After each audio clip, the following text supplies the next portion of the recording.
Hello, everyone. Thanks for listening to Wake Up, Look Up, a podcast where we connect events happening in real time to the gospel of Jesus Christ. I'm Zach Wyrock. And in today's episode, we're asking the question, who is forming our kids? This is prompted by a troubling article I read recently in the New York Times about how American children are increasingly unwell and that school could be part of the problem. Look, if you're paying attention to the national news, and I understand if you're not, but if you are, you'll know that education's a huge problem in our country right now. Just about every key metric says that we're getting worse at it, not better, and that trend has been going on for a long time. And one of the most troubling places you can look is how unhealthy American children are. Like, for example, 1 in 4 Americans who are 17-year-old boys have ADHD. 1 in 4, 25%.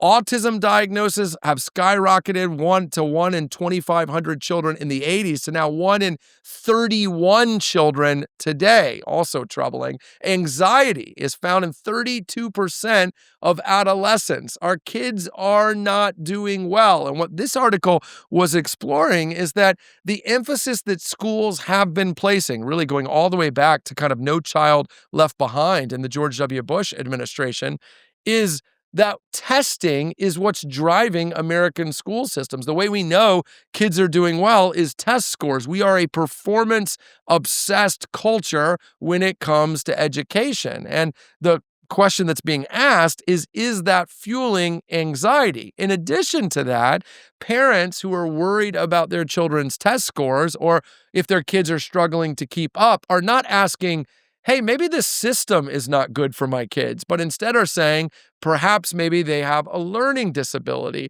And as a result, diagnoses are going up because a diagnosis will result in a modification of the educational plan.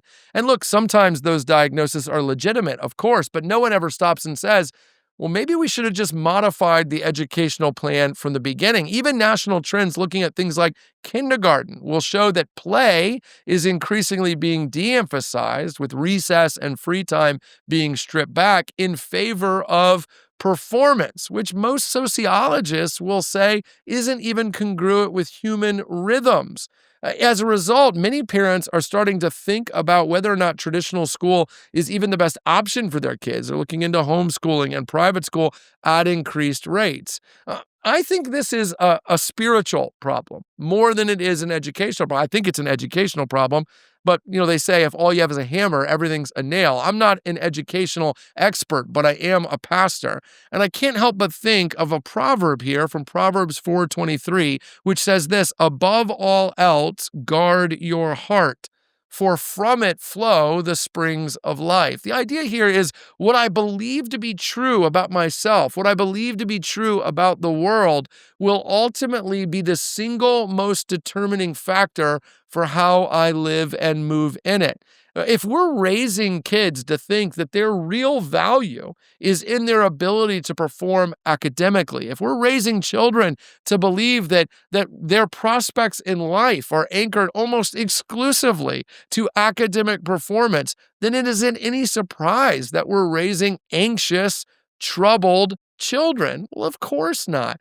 If you grow up in an environment that is telling you perform, perform, perform, perform, you're going to be anxious. By the way, that's not even just true academically. That is true athletically. I mean, I know this coaching sports at the youth level is that even at an early age, parents are pushing their kids to specialize, pick a sport, play in multiple travel teams, go to skills camp, because the message to our children is real value is found in being the A student. And if you can't be the A student, the star athlete. And if you can't be the star athlete, the great performer in theater or band. And what we really want and what they know we want is for them to be all of those things. And when you make achievement the end goal of life, you get anxious, struggling, depressed children. So parents, grandparents, coaches, teachers, listen, the number one thing that matters for a student is not their academic performance or their athletic performance or their musical performance. The number one thing that matters is they know how valuable they are.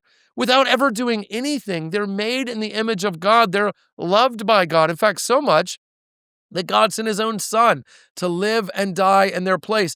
That's the message kids need to be hearing. Look, we want to be as good a student as we can, as good as an athlete as we can, but we want to do it for the glory of God, knowing that even if we fail, our value is absolute. Christian parents should be raising kids who are free from the treadmill and the tyranny of performance. And I know you might be thinking, well, then, Zach, if I set a kid free, what if he never gets into a good school? What if he never gets a good job? But last time I checked, God is sovereign.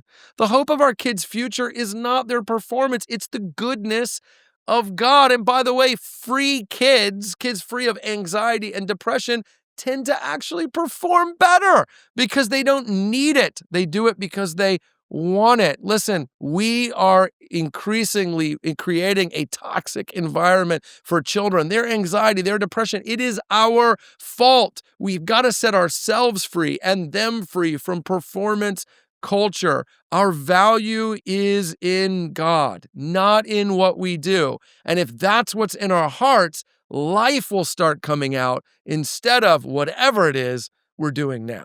Hey, thanks for watching this episode of Wake Up, Look Up. If you enjoyed it, please help us get the word out by sharing it with someone you think might benefit from it.